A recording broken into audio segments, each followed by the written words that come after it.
right, next up we have Marco. Kaisth. Kaisth. The H is silent. And my topic is not nearly as revolutionary or really applicable to everyday life. It's just something I'm really interested in. That's, as soon as it comes up, why nerds are awesome. And this is my opinion. As I am a child, and I consider myself a nerd. Maybe you can see in my blazer. And that's basically, and I feel like we're a really undervalued social group. So my goal for this presentation is to answer why nerds are awesome, why we are a valued member of society, why we basically help society progress, and why we have throughout the ages. And when you think of a nerd, do you usually think of sort of the hipster kind that's now evolved, the delicious kind, which would actually be my favorite, the endless gamer who just plays hours of games, or what most people think of, Urkel?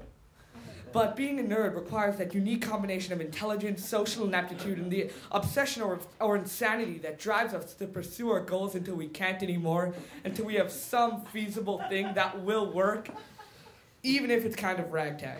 And are the stereotypes about us true? I have to say generally yes.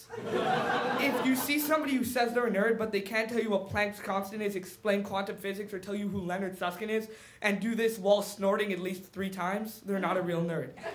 Some examples of real nerds are Bill Gates, Steve Jobs, everyone at CERN, I don't know who that particular person's name is, Leonard Susskind, Stephen Hawking, and Albert Einstein, of course, the given. I should probably have Urkel up there. Some characteristics of nerds, of course, braces, fantastic at math, sports, not so much. The wide glasses before they came cool, awesome hair, horrible, horrible jokes that nobody will understand, and complete social ineptitude. But why are we important? Why is this information pertinent to your everyday life? Why do you really need to know all these facts about us, all this sort of mindless information? Should we be considered as a social group and as a real community? Well, what did nerds invent? Literally everything.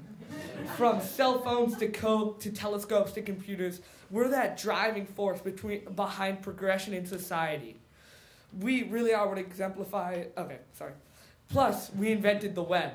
If you see the people at DARPA, they are nerds and they're proud of it. Most of them have glasses, and I think they like it. So basically, we invented this worldwide network. We also invented and controlled the economy. Capitalism was first invented by a nerd.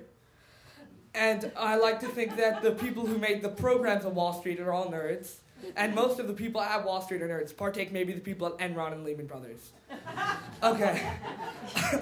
Sorry. Also, video games. So next time, if you have any of their children, they play Call of Duty, which I firmly believe my parents should allow me to play.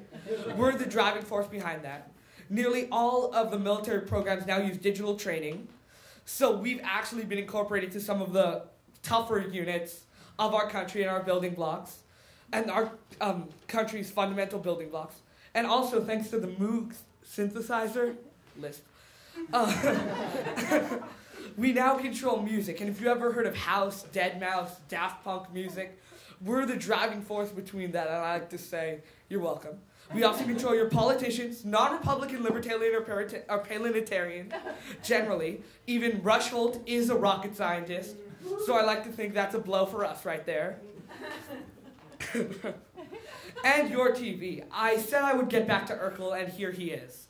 He actually does exemplify a nerd, and there are actually many nerds in TV. Frank from 30 Rock, Urkel, kind of lurking in the shadows, giving those subtle jokes that nobody really gets, but you laugh at just to fit in. But why do you need to know this? Why is this information pertinent to your everyday life? I said that already, but as if I may restate, why is this important? Well, number one, you don't want to get on our bad side. Now that we control the military, and if you ever look up just nerds being angry, you'll see either somebody screaming obscenities at a TV while playing an old video game, or somebody pretending they have a lightsaber, which we're pretty proficient at. And plus, we invented Google Maps. It's not a threat or anything, but I can find out how to get to your house and how long it will take me by a bike, walking, a bus, or a car. That's 4 ways down there, and we're developing helicopters. Learn from the movies. The Terminator was developed by nerds. So you might want to get on our good side early. So hopefully in 20 years you won't see Arnold Schwarzenegger coming at you with a machine gun, or at least you'll hope you acknowledged us before. And we can also generate random flash mobs. And that's our secret weapon, I like to think. Because if we don't like you, we can have 20 people at your house in 5 minutes, 40 in 10, and maybe just a random fire outside that we didn't cause, but some rioters did. Okay, thank you.